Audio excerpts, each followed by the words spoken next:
ओम श्री परमात्मने नमः। कण कणों में, चराचरों में, बाहर और भीतर अंतर्यामी रूप से विराजमान हुआ परम पुरुष परमात्मा में प्रणाम कर रहा हूँ। विषय यह है, संसार में रहते हुए भी परमात्मा पाने के मार्ग बहुत से अनेक हैं और मानव जीवन की मुख्य उद्देश्य, मुख्य लक्ष्य परमात्मा पाने के लिए, अनुभूति करने के लिए हम इधर आया है, लेकिन भूल चुका है। किस कारण हम भूल चुका है? अब इससे बाहर आने की शास्त्र में क्या उपाय बताया है, हम इसको दर्शा रहे हैं। हाँ? और आत्म साक्षात्कार ही जीवन की सर्वोच्च लक्ष्य है और आत्मा को जानना ही परमात्मा को जानना है।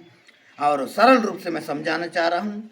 भारतीय परंपरा मुख्यतः जो 4 मार्ग बताया है, ये अलग अलग नहीं बल्कि एक ही दूसरे के एक पूरक है, देखने में अलग अलग है। वास्तविक में इसके अंदर हम प्रवेश करा तो उसके अंदर घुस के जाके उस पथ पे उस मार्ग से जाया तो सब एक ही है, जाने के अलग अलग है। उस पथ पर पाँव रख के चला तो वो सब एक ही हो जाता है। इस प्रकार हम मैं जानूँ। पहले हमारे ज्ञान मार्ग देखें। कौन सा मार्ग? ज्ञान मार्ग। ज्ञान मार्ग में कहा है, मूल प्रश्न है मैं कौन हूँ। ज्ञान मार्ग में प्रश्न कौन सी है? मैं कौन हूँ। मैं देह नहीं हूँ, मन और विचार भावना में मैं नहीं हूँ। जो इन सबको जानता है, देखता है, वही मैं चेतन हूँ। और ज्ञान मार्ग में कहा है मैं शरीर नहीं हूँ, मैं देह नहीं हूँ, मैं चित्त नहीं, अहंकार नहीं, फिर मैं कौन हूँ। ऐसा वो जानते जानते विचार भावना और मन विचार और भावना में नहीं है। जहाँ इन सबको जानते हैं, मैं देखता हूँ, मैं वही चेतन हूँ। और आत्म विचार और बार बार पूछे यह अनुभव कैसे कैसे हो रहे हैं। और उपनिषद में भी कहा गया है। और विवेक और सत्य और सतोगुण, रजोगुण, तमोगुण और सत्य असत के भेद और वैराग्य, ये मार्ग गंभीर चिंतन पर मौन से खुलता है। बार बार हम सत्य क्या है, असत्य क्या है, सतोगुण क्या है, रजोगुण क्या है, तमोगुण क्या है, और पिछली वीडियो मैंने दर्शाया है सतोगुण क्या है, रजोगुण तमोगुण क्या है। उसके अंदर जो प्रवेश करता है, वो प्रवेश करते करते मौन होते हुए ये धीरे धीरे वो मार्ग में गंभीर चिंतन करते हुए दिन रात आदमी करने से उसकी स्रोत जानकारी हो जाता है। और दूसरा मार्ग भक्ति मार्ग है। कौन सा मार्ग है? भक्ति मार्ग है। मैं तुझसे अलग नहीं हूँ, प्रेम के मार्ग है। वो प्रेम की मार्ग है। हम कह रहे हैं परमात्मा से मैं कहूँ, परमात्मा हम तुमसे कोई अलग हम नहीं हैं और इस पर कोई बाहर नहीं है। अपने हृदय में अनुभव करना और अहंकार के विसर्जित करना विशेष रूप से सरल है। भक्ति मार्ग में प्रेम भाव हो जाता है। जिस प्रकार मीरा और श्री कृष्ण के जो प्रेम में रहा, और मीरा और श्री कृष्ण के अंतर है 5,000 साल के अंतर है। कितने अंतर है? 5,000 साल के अंतर होने के बाद मीरा अपने प्रेयसी श्री कृष्ण ने ऐसा प्रीत करते रहा और प्रीत से अहंकार विसर्जित हो जाता है। अहंकार जैसा हम छोटे से बच्चे प्रीत करने लगता है, अब जैसे जैसे वो ज़्यादा प्रीत प्यार करने से हमारे अंदर जो अहंकार में बड़ा हूँ, मैं राजा हूँ, मंत्री हूँ, धीरे धीरे अहंकार विसर्जन होके वो छोटा और छोटा बच्चे से मैं भी हो जाता हूँ। और वो प्रेम ऐसे करता है, अहंकार विसर्जित करता है और अनुभूति करो। वो प्रेम ही स्वरूप ही भगवान ही प्रेम के स्वरूप है। भगवान प्रेम के स्वरूप है। अभ्यास कैसा अभ्यास करें? ज्ञान मार्ग में नाम जप करने से, प्रार्थना करने से और समर्पण। जो हो रहा है तेरी इच्छा से हो रहा है, जो हो रहा है परमात्मा मैं कुछ नहीं कर रहा, जो तुम करा रहे वही सही है। और जब प्रेम घेरा हो जाता है और मैं और स्वतः गलने लगता है, जब परमात्मा के प्रति जो ज़्यादा प्रेम बढ़ जाता है, परमात्मा प्रति नर्मदा जी हो, तुम जो इष्ट राम हो, शिव हो, श्री कृष्ण, जिसके तुम इष्ट को आराधना कर रहे, शिव हो, देवी हो, ज़्यादा प्रेम तुम्हारे परमात्मा बढ़ जाता, मैं अहंकार वो धीरे धीरे गल जाता है। क्या हो जाता है? गल जाता है। अहंकार गल जाता है, फिर मैं और स्वतः गलने लगता है। और दूसरा है कर्म मार्ग है। कौन से मार्ग है? कर्म मार्ग है। संसार में रहते हुए मुक्त होना, संसार में रहते हुए मुक्त होना। किस प्रकार? कर्म करो और फल की आसक्ति छोड़ो। जो भी हम कार्य, कोई अपने घर में कोई भिक्षुक आया हो, कोई अपने पंडित आया हो, पंडित माने ज्ञानी आया हो, उनका अपने जो भी सेवा कर लिया, वो कुछ मिले ना मिले कोई आकांक्षा नहीं, निस्वार्थ से कर दिया। और आसक्ति छोड़कर और कर्ता के भाव त्याग हो। मैं इतनी आज मैं दान कर दिया हूँ, ये अहंकार है। मैंने जो हमारा कर्तव्य है मैंने कर लिया है, वो देना ना देना उन्हीं की देन है, ऐसे उसका भी भूल जाना, उसका भी भूल जाना है। और इसमें अभ्यास किस प्रकार करने चाहिए? अपने कर्तव्य पूरा निष्ठा से निभाना। घर में रहो, खेती करते रहो, उधर काय देख रहेगी चतुआ ऐसी हैं। और अपने कर्तव्य पूरे निष्ठा से करना। भोजन भी बनाओ निष्ठा से, अच्छी से। हमारे भोजन बन रहा है सबके लिए प्रेम पूर्वक, उसी में भोजन, उसी में ध्यान लगाओ। खेती कर रहा हो उसी में निष्ठा से करने लगो। दुकान चला रहा हो उसी से निष्ठा करते रहो। और निष्ठा से तुम रहने के बाद और सफलता असफलता में संभव रहो। कोई सफलता माने सक्सेस होए ना होए, माने वो मिले ना मिले, वो संभव बने रहो। ये मार्ग मन को शुद्ध करता है। जब कर्म मार्ग में करते रहता है वो तुम्हारे चित्त को शुद्ध करता है। क्या करता है? शुद्ध करता है। और ध्यान और भक्ति मार्ग मन को शांत करने, आत्मा साक्षात्कार की और विशेष रूप से सांस पर ध्यान देना।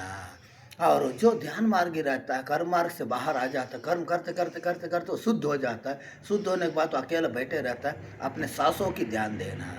ये बहुत सरल विधि है, कोई नाम जप की आवश्यकता नहीं है। तुम्हारे जो श्वास चल रहा है, जैसे निरंतर नदी में जल चल रहा है, ऐसे इसी प्रकार वो पहाड़ी हो, जंगल हो, नीचे हो, ऊंचा हो, पानी चलता है। इसी प्रकार तो प्रत्येक मनुष्य के अंदर सांस आ रहे जा रहा है।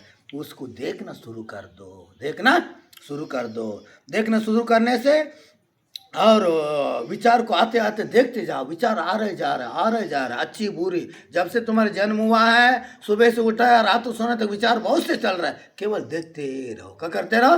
देखते शुरू कर दो। और देखते और वही ध्यान बन जाए और मन शांत हो जाता है, आत्मा स्वयं प्रकट होने लग जाता है। जैसे जैसे तुम देखते रहते हैं, अच्छी बुरी सब अबड़ारी चले जाता है। तुम बिल्कुल उसकी पकड़ने की कोशिश मत करो, केवल देखते रहो। देखते ये सब नष्ट होके, जैसे एक पानी का तालाब में मच्छी हो, बेस ना के आयो न मच्छी हो, थोड़ी देर के बाद अपने आप थम जाता है, कंचन पानी हो जाता है, ताला चना हुआ पानी होता है। इस प्रकार प्रतीक्षा करो, देखते रहो। देखने के बाद अपने पानी रुकने के बाद जो गंदगी पानी हट के अपने आप नीचे बैठ जाता है। जब तल में जो भी है, पत्थर है, नीचे है, सिक्का, सब दिखाने लग जाता है। इसी प्रकार तुम्हारे अंदर कचरा साफ होने के बाद जैसी तैसी ज्योति दिखाने लग जाता है। तुम्हारे अंदर ज्योति दिखाने लग जाता है और कर्म मार्ग से भी तुम परमात्मा पाने का अधिकारी हो जाता है। और स्वयं को जानने की सरल प्रक्रिया, स्वयं को मैं कैसे जानूं अपने आप को, और सूत्र बताता है। और देखना सीखे। विचार आ रहा है, आप विचार नहीं है। विचार आ रहा है, विचार नहीं, मैं विचार भी नहीं हूँ। हाँ, भाव बदल रहा है, भाव भी मैं नहीं हूँ। और शरीर बदल रहा है, आप शरीर भी नहीं हो। ये शरीर बदल रहा, कई जन्मों से आ रहा है। तुम आज बैठा नहीं है, युगों से आ रहा है, तभी तो मेरा शरीर मिला है। जब तुम परमात्मा को साक्षात्कार अनुभूति करता फिर आना जाना बंद हो जाता है। इसलिए आज आया है और मैं बार आ चुका, जन्मों से 100 करोड़ जन्म से आ चुका मैं इधर। इन्हीं कारण अपने ज्ञात नहीं है। जिस दिन अपने स्वयं को जान लेता है, मैं शरीर मेरे नहीं है, वो मेरा नहीं है, और भाव बदल जाता है, अब भाव भी नहीं है। और जो जन्मता है और मरता नहीं है, जो साक्षी है, जो शुद्ध है, वो चेतन है। उपनिषद भी वही कहता है, तत्त्वमसि वो तू ही हो। तुम कहाँ कंदरों में, गुफाओं में, बाहर मठों में, मंदिरों में, कांवा में, चर्चों में, जो जिसको ढूंढ रहा है वो तुम ही हो। वो तुम ही हो, तुम्हारी खोज है वो। जहाँ तुम बाहर खोज रहे हैं, तुम स्वयं को छोड़ के परमात्मा कहीं बाहर है, मूर्तियों में, पत्थरों में, पेड़ों में, वो तुम ही हो। ऐसा होने की बोध हो जाता है, ज्ञान हो जाता है। ज्ञान होने के बाद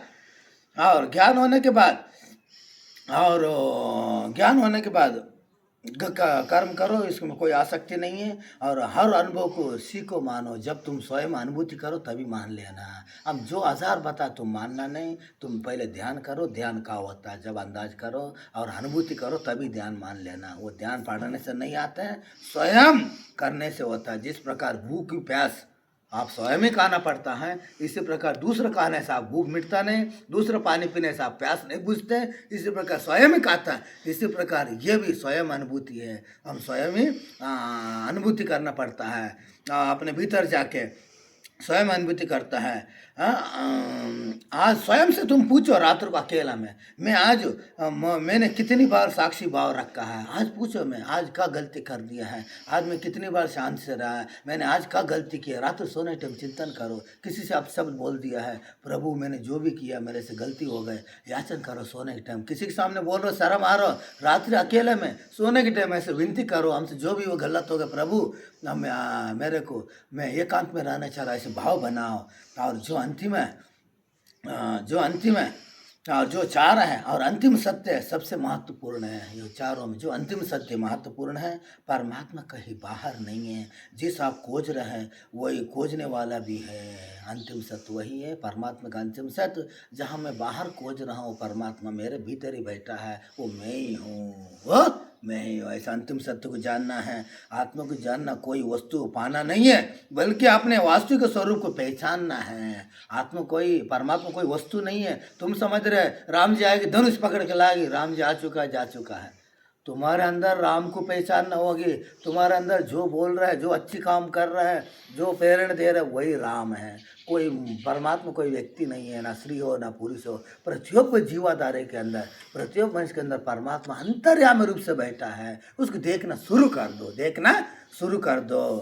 और देखने शुरू करने के बाद और तुमको ऐसा प्रतीत होता है, किस प्रकार प्रतीत होता है, मैं जिसको देख रहा हूँ और परमात्मा कोई बाहर नहीं है। आप जो खोज रहा है, जो खोज करता मैं ही हूँ, वो मेरे अंदर भी वो मैं ही हूँ, ऐसा हो जाता है। यदि आप और ऐसा होने के बाद आप विचार, आत्मविचार के क्रम का अभ्यास करता है और ध्यान, धीरे धीरे ध्यान करने लग जाता है। ध्यान करने के बाद जिसने अपना स्वयं को जाना वही परमात्मा को जाना है। जिसने अपने स्वयं जानने के लिए, जो अपने अंदर युगों युगों से दीप जल रहा है, अखंड दीपक जल रहा है, बिना बत्ती बिना तेल अखंड जल, जिसने अंदर जाकर प्रवेश किया हो, आपकी प्रकाश होगी, मेरा प्रकाश मेरा होगी। आपकी दिया हो, आप स्वयं उजाल बना के चल दो। वो परमात्मा के साक्षात्कार अनजान घेल है, कोई नहीं बसते उधर, स्वतः तुम भी नहीं रहते उधर। बहुत घोर अंधेरा है आपके लिए। आपकी उजाला चाहिए, आपकी दीपक चाहिए। दूसरा उजाला कहाँ तक है? अभी मैं उदाहरण बताना चाह रहा हूँ। आप खेत में काम कर रहा हूँ, अंधेरा हो चुका है, आपके साथ में और भी एक और साथ में हो, लालटेन रखा हो, दीपक, वो आपके गांव तक लेके आ गए उनकी उजाला में। अब उनके घर आ गए, पहले वो अपने घर चल गए लालटेन लेके। फिर तुम्हारे घर गांव से बाहर हो, तुम अकेले जा रहे हैं, तुम्हारे पास प्रकाशित कहाँ है? तुम तो दूसरे के प्रकाश में उतना दूर से इधर आए। तुम्हारे घर पहुंचने के लिए तुम्हारा प्रकाशित नहीं है, वो तो दूसरा प्रकाश है। इसी प्रकार है। कब तक तुम बाहर की कोशिश करेगी, कब तक बाहर वो रास्ता देखेगी? इसलिए अपने स्वयं के दीप को देखना शुरू कर दो। तुम्हारे दिए तुमको रास्ता दिखाएगी, दूसरा दिया कभी दिखाई नहीं सकते। इसलिए स्वयं तुम अपने पथ को चुनो। और मैं भी परमात्मा पाने का अधिकारी हूँ। गृहस्थ हो, विरक्त हो, त्यागी हो, बैरागी हो, सभी योग्य है परमात्मा पाने की। स्त्री हो, पुरुष हो, परमात्मा ना स्त्री है ना पुरुष है, ना हिंदू है ना मुसलमान है ना ख्रिस्त है।